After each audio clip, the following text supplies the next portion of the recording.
Hello my dear students, कैसे हो आप सब और कैसे चल रही है आपकी स्टडी। आई होप आप सभी लोग स्वस्थ और मस्त होंगे और आपकी स्टडी भी शानदार चल रही होगी। तो बच्चों, उसी स्टडी को और भी शानदार और भी बेहतरीन बनाने के लिए आज के इस वीडियो में हम लेकर आए हैं आप लोगों के लिए क्लास 12 फिजिक्स के बारे में। क्लास 12 फिजिक्स के 5 सबसे महत्वपूर्ण टॉपिक्स जो आपके बोर्ड एग्जाम 2024 के अंदर, अगर आपको बोर्ड एग्जाम 2024 देना है और आपको भी बोर्ड एग्जाम 2024 में अच्छे से मार्क्स लाने हैं, आपकी जो मार्कशीट आए उस पर अच्छे से नंबर हों, तो इसीलिए आपको सारे टॉपिक पढ़ लेने हैं। क्योंकि बच्चों, ऐसे टॉपिक हैं जो चांस है कि आपके बोर्ड एग्जाम 2024 में 99% यहीं से क्वेश्चन पूछे जाएंगे। तो सारे टॉपिक बहुत इंपॉर्टेंट है बच्चों, क्योंकि बच्चों आपके लिए एक एक नंबर भी बहुत इंपॉर्टेंट हो रहा है इस समय। ठीक है बच्चों, तो एक एक टॉपिक को बिल्कुल ध्यान से, बिल्कुल आराम से, बिल्कुल इत्मीनान से समझना है और अपनी कॉपी पे, नोटबुक के जिस पर भी आप नोट कर रहे हो, नोट कर लेना, कॉपी और पेन लेकर बैठें। ठीक है बच्चों, पहले हम आपको बता देते हैं, हो सकता है आपको ये टॉपिक पता हो। देखिए, हम जो टॉपिक बता रहे हैं इन टॉपिक को ध्यान से सुनिएगा।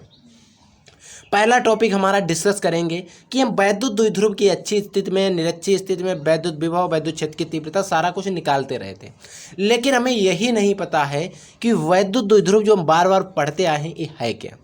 तो सबसे पहले हम डिस्कस करेंगे कि वैद्युत द्विध्रुव क्या होता है। फिर हम बच्चों डिस्कस करेंगे कि वैद्युत फ्लक्स क्या होता है, चुंबकीय फ्लक्स क्या होता है। ठीक है, इन सारी चीज़ों के बारे में।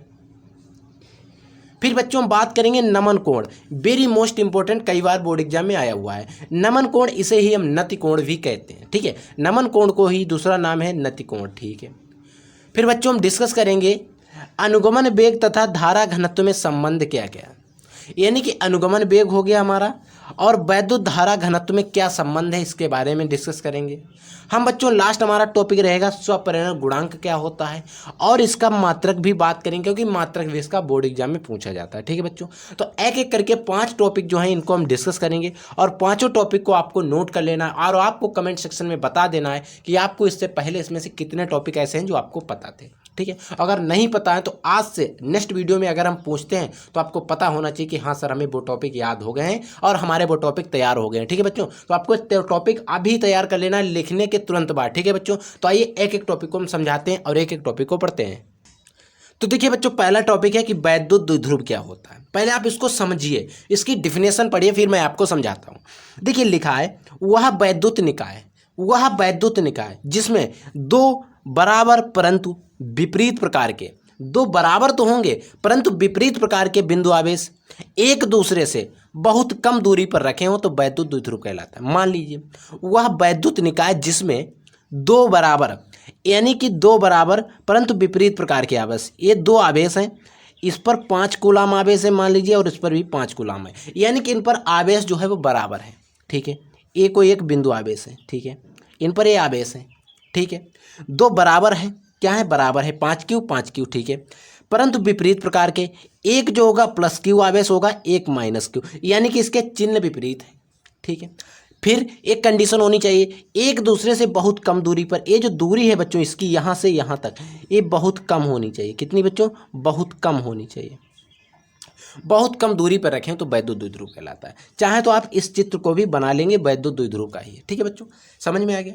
ये क्या है, इनके बीच में जो दूरी है वो बहुत कम है, ये जो डिस्टेंस है बहुत कम है दूरी। ठीक है, तो इसीलिए एक कैसे बराबर तो है, आवेश तो सब पर 5 कूलाम ही है, लेकिन इनके जो माइनस जो है क्या, विपरीत आवेश है। क्या है, एक पर प्लस Q है, एक पर माइनस Q है। ठीक है, एक प्लस Q आवेश है, एक माइनस Q आवेश है और एक दूसरे से बहुत कम दूरी पर रखे हैं। ठीक है, समझ में आ गया, अच्छे से समझ लीजिए और इसको बना लीजिए, 1 से 2 बार पढ़ने के बाद बिल्कुल समझ में आ जाएगी। फिर बात आती है बच्चों वैद्युत फ्लक्स से, आप क्या समझते हैं, किससे, वैद्युत फ्लक्स से। तो देखिए,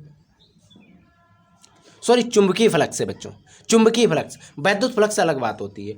देखिए चुंबकीय फ्लक्स की हम बात करते हैं यहाँ पर। देखिए चुंबकीय फ्लक्स से आप क्या समझते हैं, चुंबकीय फ्लक्स क्या होता है, इस तरीके से क्वेश्चन आता है। क्योंकि बच्चों इससे पीछे के एग्जाम होते हैं वहाँ पर वैद्युत फ्लक्स के बारे में ज़्यादा क्वेश्चन आते थे, लेकिन अब वहाँ पर से क्वेश्चन हट गए हैं, चुंबकीय फ्लक्स से अब ज़्यादा क्वेश्चन आने लगे हैं बोर्ड एग्जाम में। ठीक है, तो हम चुंबकीय फ्लक्स पढ़ेंगे। क्या कहता है, किसी सतह से अभिलंबवत, कोई भी सतह है उसके अभिलंबवत, उसकी सतह के अभिलंबवत, ठीक है, उसके अभिलंबवत गुजरने वाली गुजरने वाली बल रेखाएं, जितनी बल रेखाएं गुजरेंगी उनकी जो सतह को, उनकी संख्या को उस सतह के संबद्ध चुंबकीय फ्लक्स कहा है।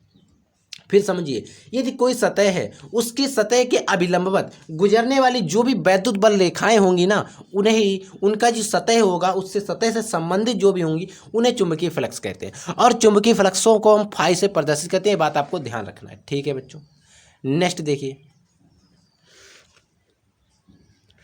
नेक्स्ट हमारा है नमन कोण या नति कोण।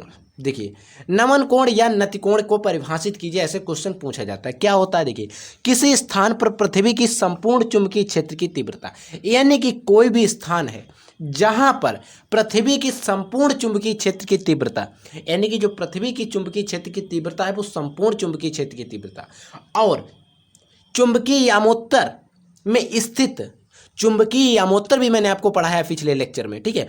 चुंबकीय यामोत्तर में स्थित क्षैतिज रेखा के साथ जो कोण बनता है, चुंबकीय यामोत्तर समझाया था, उसने जो क्षैतिज रेखा वो बनाई थी, कोण जो बना था ना, उसके साथ जो कोण बनता है उसे ही नमन कोण या नति कोण कहते हैं। वेरी मोस्ट इंपोर्टेंट डिफिनेशन अभी तैयार कर लीजिए। ठीक है बच्चों, नेक्स्ट देखिए, नेक्स्ट है आवेशित कण के अनुगमन वेग तथा वैद्युत धारा घनत्व में क्या संबंध है, समझिएगा। देखिए, हमें एक सूत्र पढ़ा था हमने, धारा घनत्व J=I/A। ठीक है, I क्या है, धारा है, A क्या है, एरिया है, क्षेत्रफल है। ठीक है, लेकिन हमें एक सूत्र और पता था, I= हमने पढ़ा था NEAVD, लेकिन यहाँ पर जो BD है, A क्या है, अनुगमन वेग है, BD क्या है, अनुगमन वेग, और हमें निकालना क्या, अनुगमन वेग और वैद्युत धारा घनत्व में संबंध। ठीक है, हमने क्या किया, इस J में I का मान रख दिया। J में जब I का मान रखा, A तो बटे में था तो बटे में आया। अब हमने क्या किया, A से A को कैंसिल कर दिया, A से A को कैंसिल कर दिया।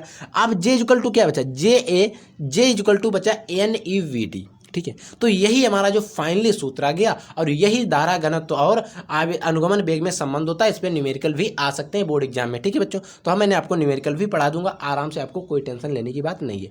नेक्स्ट और पांचवा टॉपिक देखिए बच्चों, पांचवा टॉपिक है स्वपरिणाम गुणांक की परिभाषा दीजिए तथा इसका मात्रक।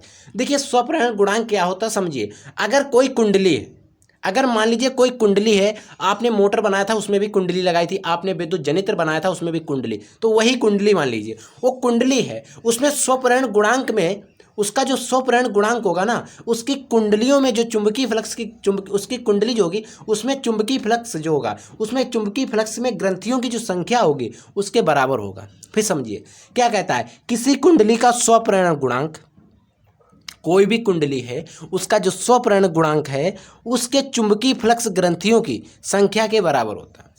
किसी भी कुंडली का स्वपरिणाम गुणांक जो होता है, कुंडली में चुंबकीय फ्लक्स ग्रंथिकाओं की जो संख्या होगी उसके बराबर होता है। मान लीजिए स्वपरिणाम गुणांक जो होता है, अगर कोई कुंडली है तो उसमें चुंबकीय फ्लक्स ग्रंथिकाओं की जो संख्या होगी उसी के बराबर होगा स्वपरिणाम उसका गुणांक। अगर कोई कुंडली है, उसने हमसे पूछ लिया इसका स्वपरिणाम गुणांक क्या है और चुंबकीय फ्लक्स क्या है, तो उसमें हम सीधे कह देंगे कि जो कुंडली है उसका स्वपरिणाम गुणांक क्या होगा, कुंडली में चुंबकीय फ्लक्स की ग्रंथिकाओं की जो संख्या होगी वही स्वपरिणाम गुणांक होगा। ठीक है, लेकिन ये कब होगा, संख्यिकाओं के बराबर कब होगा, जब कुंडली में एकांक धारा प्रवाहित हो रही हो। इसके लिए एक शर्त होती है, कुंडली जो है उसमें एकांक धारा प्रवाहित हो रही हो। ठीक है, अगर 10 एम्पीयर की प्रवाहित हो 10 ही होनी चाहिए, 8 की है तो 8 की ही होनी चाहिए, 2 की है तो 2 की ही होनी चाहिए। ठीक है, ऐसे धारा जो है एकांक धारा होनी चाहिए। और इसके अगर हम मात्रक की बात करते हैं तो बच्चों वो होता है हेनरी। क्या होता है बच्चों, हेनरी। इसका मात्रक ऑब्जेक्टिव क्वेश्चन में पूछ लिया जाता, तो मैंने आपको बता दिया। ठीक है बच्चों, तो ये थे टॉप 5 टॉपिक जो मैंने आपको बता दिए। इन टॉपिक को अभी नोट कर लीजिए, अभी तैयार कर लीजिए, बात की कोई झंझट नहीं, क्योंकि जो आज करें सो कल, कल करें सो आज, पता नहीं क्या होने वाला है। ठीक है, तो इसीलिए तुरंत तैयार कर लीजिए। पता है आगे आप जैसे कार्य करने को करें, आप नोट करने को करें, आपको कोई काम आ जाए, कोई अर्जेंट वर्क आ जाए तो नहीं हो पाए, तो अभी नोट कर लीजिए, अभी तैयार कर लीजिए और अभी रीड कर लीजिए। ठीक है बच्चों, तो आप लोग पढ़ते रहिए, आगे बढ़ते रहिए इसी जोश और जुनून के साथ। हम मिलते हैं आपको नेक्स्ट वीडियो में किसी एक नए धमाकेदार टॉपिक के साथ। तब तक के लिए जय हिंद, वंदे मातरम।